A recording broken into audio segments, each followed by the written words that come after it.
Is your Nintendo Switch acting up, or are you looking to wipe it clean?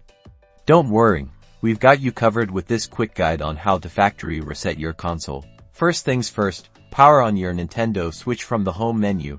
Navigate to the system settings icon, it looks like a gear, and select it. Scroll down on the left-hand side of the screen until you find System selected. Now, scroll down again on the right side to find Formatting options and select that.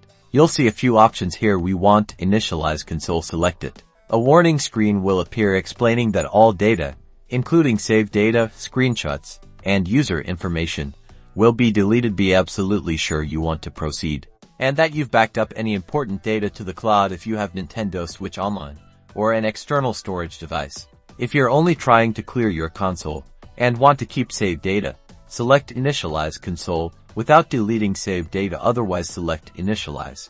The console will then begin the factory reset process. This may take a few minutes, so be patient. Once it's done, your Nintendo Switch will restart and boot up to the initial setup screen, just like when you first got it. And that's it.